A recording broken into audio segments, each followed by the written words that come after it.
Olá, meus queridos, prazer estarmos aqui de volta ao nosso canal Pensamento Vivo. Estou trazendo para vocês aqui, compartilhando com vocês, na verdade, a experiência do nosso querido William Gadelha, que é coautor, co-tradutor juntamente com o nosso querido Cid Miranda, do livro Crise de Consciência de um dos membros do corpo governante, o Raymond Franz. Eles traduziram o livro Crise de Consciência para o português, também o livro Em Busca da Liberdade Cristã, e produziram um livro chamado A Verdade sobre as Testemunhas de Jeová.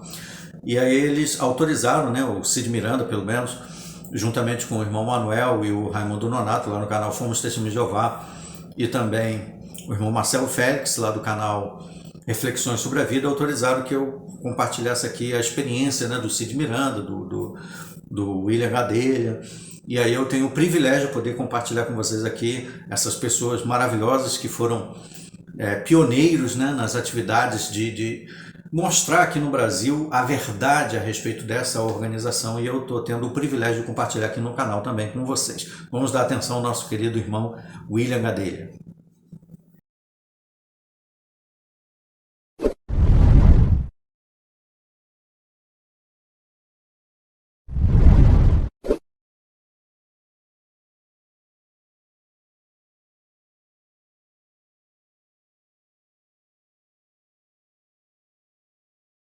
Olá, eu me chamo William do Vale Gadelha e eu estou aqui para contar um pouco do que foi a minha experiência enquanto eu estive dentro da organização, religião ou igreja chamada Testemunhas de Jeová, o que foi que me levou um dia para lá.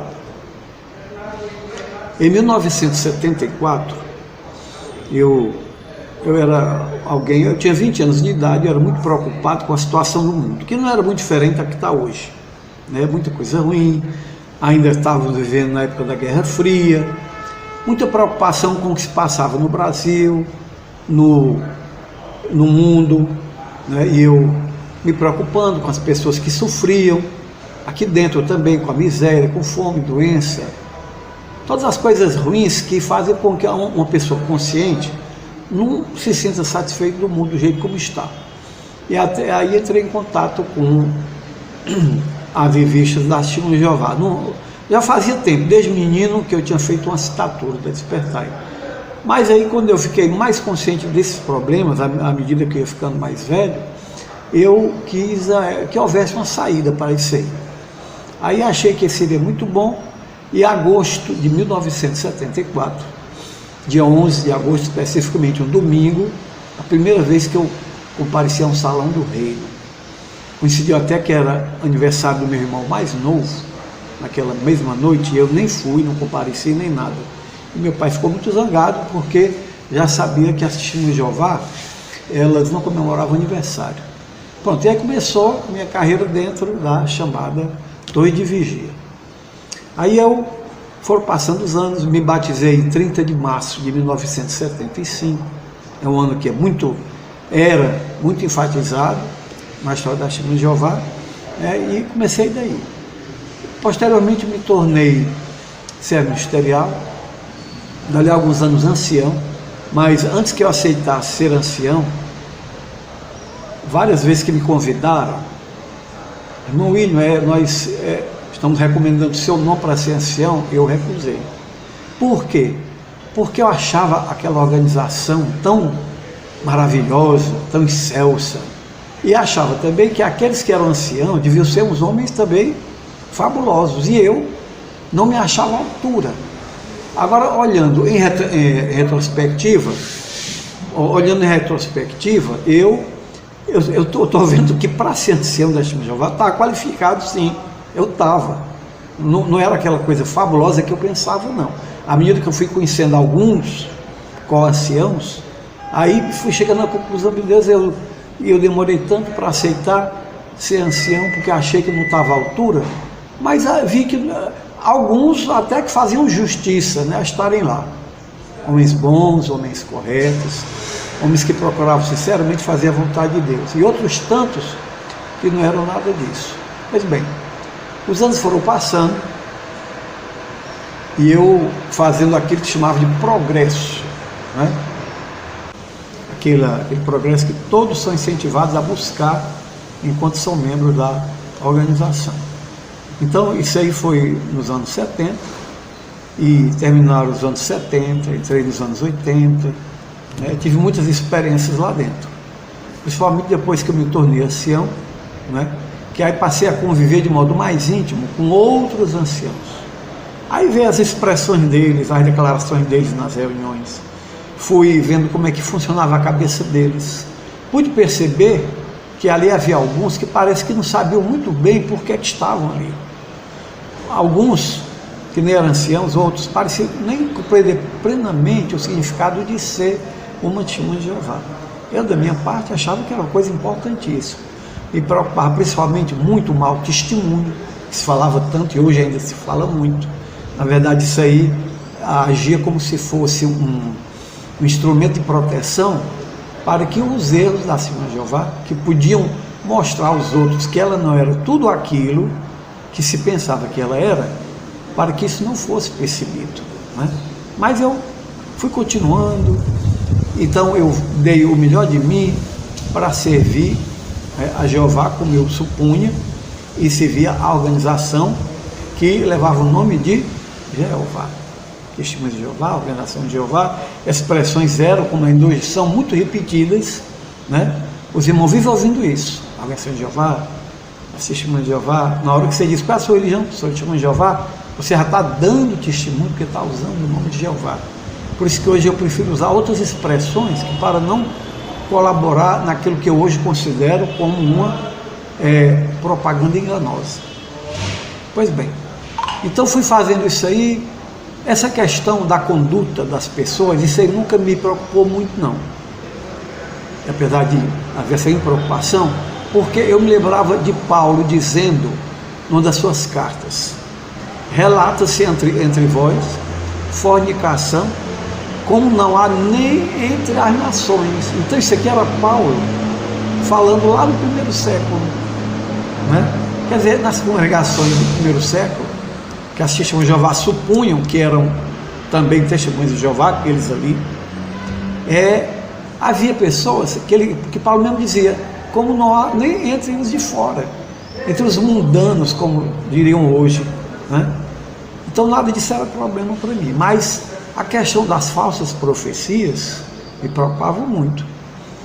Eu sabia que havia algo de muito estranho no ano de 1914, mas as publicações nunca tocavam nesse assunto diretamente, nunca botavam os pingos nos is, exatamente o que foi que houve, o que é que se dizia sobre 1914. Então havia explicações vagas, distorcidas, e eu só fui ver algumas coisas mais significativas em obras, livros escritos por pessoas da cristandade, por pastores evangélicos, escritores evangélicos. Eu queria ver o que é que diziam. Mas como eles pareciam muito maldosos, às vezes eu não fazia muito caso disso. Bem, aí vem aquilo que foi um dos pontos altos. Eu poderia contar dois pontos importantes. O primeiro foi o que teve a ver com a geração que não passaria. Essa parte me tocou muito, porque já fazia alguns anos que se falava que a geração que tivesse visto os acontecimentos de 1914 não passaria sem que todas estas coisas, inclusive o fim, ocorressem. Essas palavras eram muito repetidas, né? Porque sempre houve por parte do corpo governante aquela intenção de manter o pessoal alarmado, manter o pessoal assim em estado de vigia permanente. A Bíblia até aconselha que se fique em estado permanente de vigia, isso é correto, mas aqui nós estávamos diante de uma organização que colocava datas, né? Que desde que existia, desde o início lá dos Estados Unidos, no século XIX, 1879, quando começa a ser publicada a Sentinela, havia aquela preocupação em deixar todo mundo sempre achando que o fim estava logo ali, dobrando a esquina. Então, 1914. Aí tinha declarações de jornais da época, quando começou a Primeira Guerra Mundial, que comentavam coisas que, colocadas no contexto, pareciam que estavam combinando perfeitamente com as explicações tejotianas. Viram a palavra que eu usei? Tejotianas. Todo mundo já sabe a que eu estou me referindo. Pois bem, então aquilo é uma coisa que me preocupava, mas em nome das coisas belas que nós estávamos esperando, um paraíso na terra, o fim de toda a ruindade, de todas as guerras, de todo o sofrimento, a gente ia esquecendo essas coisas, sabe? E também tinha aquelas amizades tão boas, sabe lá? Então pronto, essas coisas iam passando. Nós não fazíamos uma coisa que era muito importante, que era juntar todas as peças soltas, que separadas, não pareciam tão importantes. Mas quando você juntava todas aquelas peças, como quem está costurando um colar de contas, aí costura 1, 2, 3, 4, aí você vê o colar completo. Aí comecei a entender. Mas o que foi que houve de tão importante? O que houve de tão importante é que essa geração que não passaria, os anos avançando e nada de haver aquela culminação que todo mundo esperava. As publicações, as revistas, os discursos, principalmente o discurso de congresso, apontavam constantemente para essa época. Aqui já tinha passado aquele ano de 1975. Né? Quem não sabe sobre ele, procure se informar, ou talvez no futuro até aborde essa questão. Mas eu vivi essa época, né? Não foi uma coisa que eu ouvi falar, eu estava lá.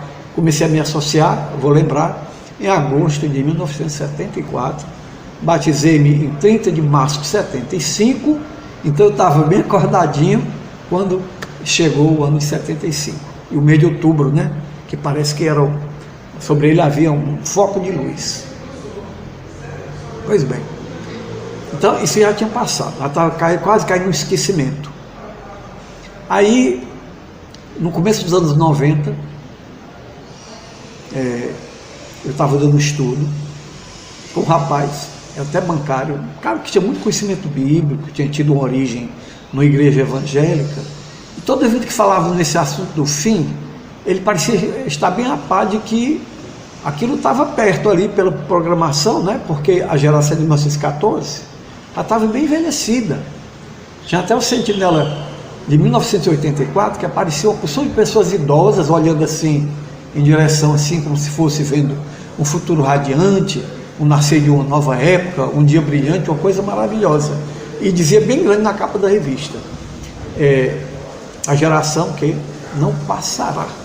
Pois bem, aí ele dizia: Bill, eu acho que um dia eles ainda vão mudar isso aí, porque, olha, já passou muito tempo, o pessoal já morreu quase todo, e o pessoal está todo muito velho. E eu, né, como um bom tejotiano, eu dizia: não, isso aqui é uma coisa segura, né? Pronto. Depois esse estudo descontinuou, porque ele se mudou e não deixou o recado para onde ele ia se mudar, para continuar. Bom, o tempo passou. Aí chegou 1995, a sentinela de 1º de novembro de 1995. Na revista anterior, tinha dito, né, a geração que não passará, e dizia especificamente agora, a geração de 1914, certo? Pois bem, aí na outra edição, dali a 15 dias, chegou outra sentinela, não falou mais nada disso, apagaram 1914. Ainda existia a geração de 14, mas ninguém sabia mais qual era. Não havia mais a geração de 1914. Agora parece que estavam esperando que os seguidores da organização tivessem uma amnésia, né, e não falassem mais nesse assunto. Pronto, estavam desenfatizando. Pronto. Então isso aqui foi uma coisa que me tocou muito, porque aí eu pensei assim: esses homens, que eram chamados membros do corpo governante, os ungidos, palavra que nem ocorre no Novo Testamento, certo? Fala muito dos ungidos, pois não tem essa palavra, os ungidos, no Novo Testamento. Muito bem, isso fica para outra ocasião. Então, eu pensei, não, esses irmãos lá podem até ter muito boa vontade, mas eles estão tateando aí em coisas que eles não conhecem muito, igual a qualquer outro que gostasse muito de pesquisar as escrituras, como eu, ou como qualquer membro da Testemunha de Jeová ou de qualquer igreja, certo? Pronto. Então isso foi em 95, isso foi a primeira pancada que eu levei. Mas continuei, me lembro que ainda conservei o meu ardor pela pregação e tal. Aí, quando foi no ano de 97, houve uma questão envolvida com os transplantes de órgãos. Estava se falando na nova legislação do governo quanto aos transplantes de órgãos, e eu me preparando para que algum irmão viesse até mim e fizesse alguma pergunta, porque as Testemunhas de Jeová, de um modo geral, não gostam de fazer pesquisa por conta própria. Elas gostam de ir para um selo e dizer: isso aqui é certo, é errado, posso fazer isso, não posso? Que não é uma coisa muito boa, né? Porque o certo é que cada cristão amadureça e possa tomar suas próprias decisões baseadas na Escritura. Foi bem. Aí, na minha pesquisa sobre os transplantes, eu descobri que havia uma sentinela de 1961 em inglês que dizia que não havia nada de errado com os transplantes. Essa sentinela saiu em português em 1962, porque naquele tempo havia uma diferença de 6 meses, né, enquanto era traduzida e tal, para ser publicada em português. Aí eu vi, nenhum problema.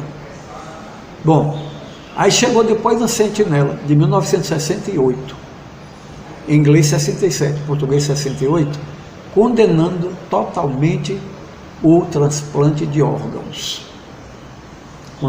Isso aí eu já sabia que não podia. Eu sabia, mas não conhecia aquela anterior, que tinha liberado, né? Aí, na época me chamou a atenção, que quando eu li o artigo, os textos bíblicos que eram usados, parecia que não tinham nenhuma relação com a questão de proibir o transplante. Mas a Bíblia deixou bem claro que era condenável. E depois, o que foi que aconteceu? Ela continuou publicando outra, na Despertai, né? Então, a Testemunha de Jeová daquele tempo, TJiano, lá de 68 em diante, ele sabia que não podia aceitar transplante, seja do que fosse, de córnea, de pele, de coração, de pulmão, de rim, não podia aceitar nenhum. Aquele era tão proibido quanto a transfusão de sangue. Aí, quando foi no ano de 1980, veio a nova sentinela, dizendo basicamente a mesma coisa que tinha dito lá em 62. Não tinha nenhum problema com o transplante. Pronto, aí foi outra pancada que eu recebi. Que eu pensei assim, quer dizer então que aqueles que entre 1962 e 1980, não, entre 1968 e 1980, que precisaram receber um transplante, fosse do que fosse, ou para recuperar a vista, por exemplo, no caso do transplante de órgão, ficou cego, não recebeu. Ou de rim, que às vezes um transplante de rim pode salvar a vida de uma pessoa. Perdeu-se, sofreu as consequências. E quando eu conversava com alguém sobre isso, diziam, mas não se sabe se aconteceu um caso concreto desse. Eu pesquisei e descobri que houve casos concretos, sim. Houve um Testemunha de Jeová que falou sobre o pai dela. O pai dela, que era um ancião muito zeloso, lá numa congregação de Massachusetts, nos Estados Unidos, e que ele não aceitou receber transplante, morreu. Mais adiante, um outro era um casal, a esposa dele, a esposa do casal, a dona que conta a experiência, precisou também de um transplante. Não, ele recusou o transplante, para ela inclusive, e depois foi surpreendido em 1980 com a liberação, né? Pode parecer para muitos, isso é uma coisa de só menos importância, às vezes depende muito da cabeça daquela testemunha de Jeová individual. Se ela for muito fanática, ela vai acabar dizendo, não, isso é uma coisa que passou, já está resolvida e tal. Como teve um que foi conversar comigo uma vez, quando eu já estava fazendo minhas malas para deixar a organização, e disse, mas Bio, é o que foi que ficou de tudo isso? E isso ficaram sérias consequências, né? Pronto, isso aí foi no ano de 1997. Aí, a partir daí, a minha mente ficou bem receptiva para informações similares que contestassem os ensinos da Testemunha de Jeová. Aí, nessa época, o Brasil já estava conectado com a internet, dispunha de um computador no meu local de trabalho, comecei a pesquisar, vendo que havia muitas pessoas queixosas, né?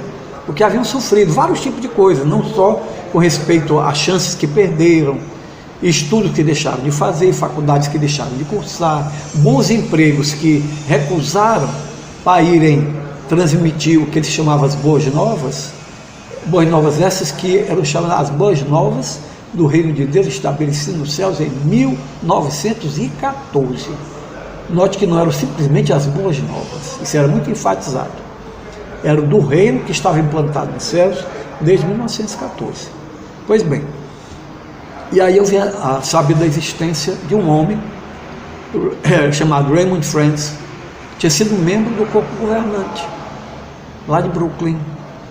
Eu tinha ouvido falar em 1980, durante um congresso, as pessoas comentando que um membro do corpo governante tinha deixado a verdade, como se diz, né? Aí eu descobri que era esse homem aí. Aí fui atrás de informações sobre ele, e havia muitas informações. Vi fotos dele fazendo reuniões com vizinhos e amigos. Vi fotos deles em família, que na verdade era só ele e a esposa dele, tinha um cachorro. E as explicações que ele dava eram simplesmente incríveis. E sabe por que eram incríveis? Porque giravam tudo em cima da Bíblia. E aquelas coisas que as Testemunhas de Jeová explicavam, dizendo que era Bíblia, que às vezes eu não achava que fazia sentido, como havia várias coisas. Mas você, em nome do pacote todo, você acaba engolindo, né, aqueles detalhes que não lhe parecem tão interessantes. Pois bem, então isso eu passei o ano de 97 pesquisando isso aí, aprofundei e tal, e pronto. Aí chegou, acho que quando entrou o ano de 1998, eu estava praticamente consolidado na minha cabeça a ideia de que as Testemunhas de Jeová não eram a organização verdadeira, não era a única igreja ou congregação cristã verdadeira, era um engodo. E a minha posição era difícil aí, porque eu era ancião. Eu tomava conta da escola do mistério teocrático, toda quinta-feira. Bem, então eu estava dizendo, eu fiquei sabendo da existência daquele membro do corpo governante, que ninguém sabia quem era, porque no Brasil pelo menos ninguém sabia. Eu soube depois que ele tinha estado algumas vezes aqui, parece que 2 ou 3 vezes, lá em São Paulo, e eu então fiquei sabendo, e hoje alguns diriam assim, alguns PJ diriam assim, foi seguir homens, seguidores de homens, né? Não gosto muito de dizer, sem se aperceber que eles próprios seguiam exatamente o conjunto desses homens, chamado de corpo governante, cuja palavra não pode ser contestada, né? O que eles dizem é certo, e porque Deus os está dirigindo, ou guiando, orientando. Essas 3 palavras eram muito usadas nas publicações naquele tempo, para que os membros tivessem respeito e acatassem as decisões desse corpo governante. Era orientado, dirigido, guiado. Mas nunca disseram que era inspirado. Parece que tinham medo de usar essa palavra, que essa palavra é muito séria. Mas para mim, que diferença faz na cabeça de uma pessoa que é um seguidor, dizer assim, é guiado, é dirigido, é orientado ou é inspirado? Porque se dizem, os irmãos do corpo governante são dirigidos por Deus, que diferença faz? Não é dirigido por Deus? E se espera que as pessoas acatem. Pois bem, mas eu como nunca estive interessado nisso, né? Eu queria era a Bíblia. Eu faço bem questão de enfatizar isso aqui. O meu negócio era a Bíblia que deveria ter a palavra final. E comecei a ver as pesquisas que havia na internet, né? Esse não era o único, não era a única Testemunha de Jeová, não. O destaque dele qual era? Porque ele tinha sido membro do corpo governante. Isso aí foi que me fez dar atenção, porque era alguém que esteve lá dentro, colaborou na tomada de decisões, colaborou na redação de revistas e livros, inclusive daquela grande enciclopédia bíblica que foi lançada em português nos anos 80, aquela azul em 4 volumes, que era a ajuda ao entendimento da Bíblia. Ele foi o coordenador dessa obra. Fez uma grande pesquisa, e a pesquisa que ele fez para o ajuda foi que essas pesquisas o levaram a concluir que ele estava tomando um rumo de coisas que não eram puramente bíblicas. Havia uma porção de coisas envolvidas que não era a própria Bíblia. Bom, então a história dele já é publicada no livro chamado Crise de Consciência, onde ele conta a vida dele, né? Não vou me aprofundar nisso. Mas esse livro é chamado Crise de Consciência. Fiquei sabendo da existência desse livro, conversei com o meu cunhado, que era ancião da mesma congregação que eu, então ele concordou comigo que aquelas coisas eram muito sérias, não eram coisas que a gente podia simplesmente passar uma borracha e deixar passar, não, porque agora nós estávamos vendo que havia vidas humanas envolvidas. Não era só a questão de dizer assim, o fim do mundo era para ter vindo em 1914, mas não veio, toca o barco para frente. Agora o fim do mundo vem em 1925, não veio, toca o barco para frente. Depois veio em 1975, e finalmente, agora por último, teve a geração que não passará, né? Que de repente virou a geração que não passaria e passou, né? Pois bem, então, o que é que acontece daí para frente? Eu tinha que continuar, enquanto eu não decidi o que fazer, eu procurei conversar com pessoas com quem eu tinha intimidade. Eu queria ver como é que elas reagiam, né? E reagiam bem. Então, mas fui levando. Eu era ancião, como eu disse, né? E eu procurava cumprir minhas obrigações, mas depois era muito diferente, né? O que é que eu ia pregar de casa em casa? Eu sabia que em 1914 não aconteceu nada lá nos céus. Vi por A mais B isso aí. Quem quiser depois se informar, ou leia o livro, ou então pode entrar em contato comigo, por e-mail, por WhatsApp. Eu tenho o maior prazer em explicar tudo isso aqui. Aí o que é que eu ia chegar falando de casa em casa? Minha senhora, nós estamos aqui lhe visitando para falar sobre o reino de Deus que foi estabelecido nos céus em 1914, de modo invisível. Como é que a pessoa que não acredita nisso, e não acredita porque seja descrente, não acredita porque não vê na Bíblia provas para isso. Então está bem explicado isso, né? Não dá para continuar. Mas aí o que é que acontece aqui? Começa o zum, zum, zum, né? As pessoas começam, algumas pessoas da minha família começaram a tocar no assunto com outras pessoas e tal, entendeu? Eu mesmo também acabei vindo abordar com pessoas da minha família, pessoas a nível de irmãos, irmãs, cunhados, né? E aí isso levou a que finalmente eu e meu cunhado, que também era ancião da mesma congregação, nós fomos convocados a comparecer diante de uma comissão judicativa por apostasia, né? Ora, como eu não estava mais ali, porque eu estava achando que havia alguma coisa a ser feita, que podia haver, por exemplo, uma reforma. Eu cheguei a pensar um tempo que poderia haver uma reforma, sabe? Para o bem. Eu queria aproveitar o que havia de bom na organização, aquela padronização dela, aquela homogeneização no mundo todo, mas agora fazer uns acertos. Ela própria não fazia alguns ajustes de tempos em tempos? Fazia. Mas acontece que quem discordasse não tinha por onde. Era apóstata.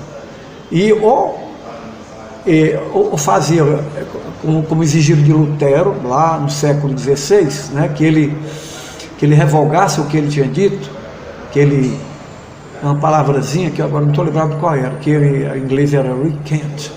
É você voltar atrás, você dizer o dito por não dito. Não, recuo.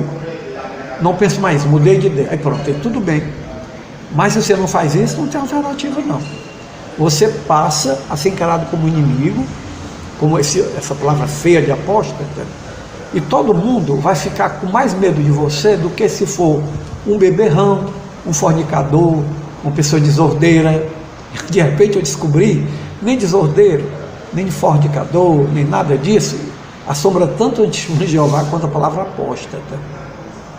Mas eu fiquei sabendo também, já sabia disso, o sentido verdadeiro da palavra apóstata. Apóstata é quem discorda de Deus, da Bíblia, não é de homens que se dizem autoridades designadas por Deus. Não é isso que é apostasia.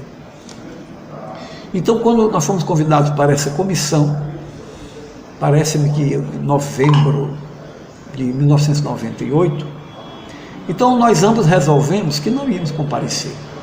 Por que não íamos comparecer? Porque se nós comparecêssemos, se eu comparecesse, é como se eu estivesse dizendo que eu reconheço em vocês três aí, anciãos, autoridade para me julgar, certo?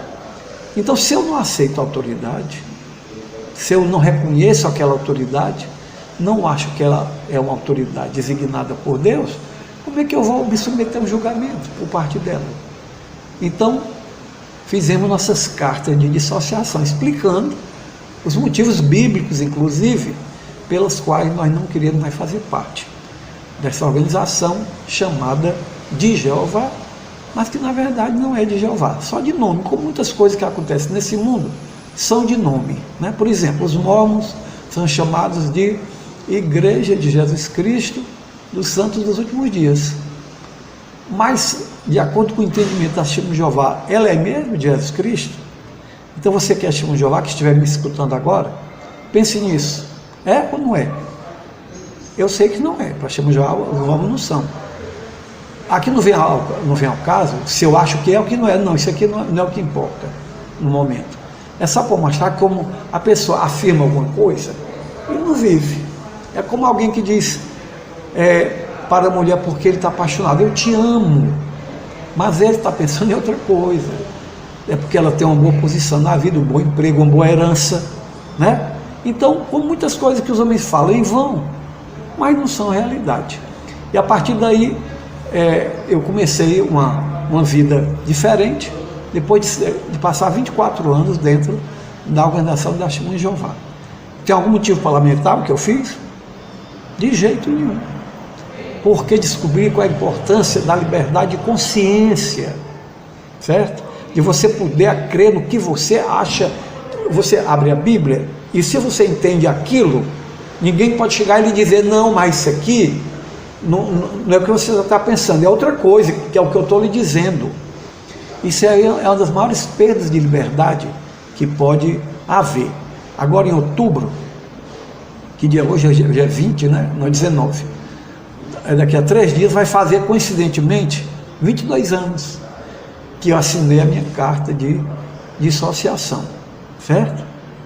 E pronto, estou muito satisfeito, o meu conhecimento da Bíblia aumentou muito, porque agora eu estava usando meu raciocínio, né? Antes eu não podia fazer isso. Então eu acho muito bom. Pude encarar todas as pessoas do mundo, mais como meus irmãos de algum modo, se não fosse como irmãos de fé, embora que a partir daí eu passei a considerar todos os que acreditavam em Cristo e consideravam Jesus como Messias, como sendo cristãos e como meus co-irmãos, e até as testemunhas de Jeová. Se não me recusarem, eu considero que elas poderiam ser minhas irmãs também, porque elas não creem em Jesus Cristo como Messias, o Filho de Deus, elas não reconhecem o sacrifício dele pela humanidade. Pronto, isso aí é que caracteriza o cristão. E hoje eu me sinto esse tipo de cristão, e feliz com a vida que eu estou.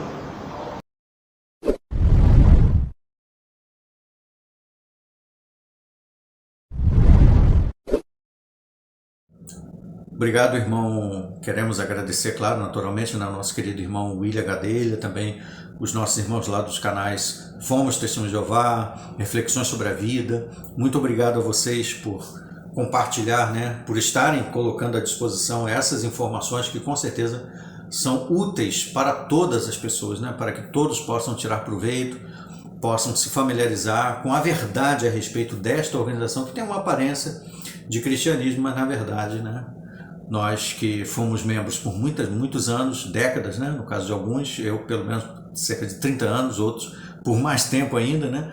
Nosso querido Cid, o William, Manuel, o Raimundo, o nosso querido Marcelo Félix, que foi superintendente de circuito substituto, com muita experiência, né, na organização. Então, são pessoas que merecem o nosso respeito. Eu agradeço a vocês aí a atenção a mais esse vídeo. Aguardemos então os nossos próximos. Até lá!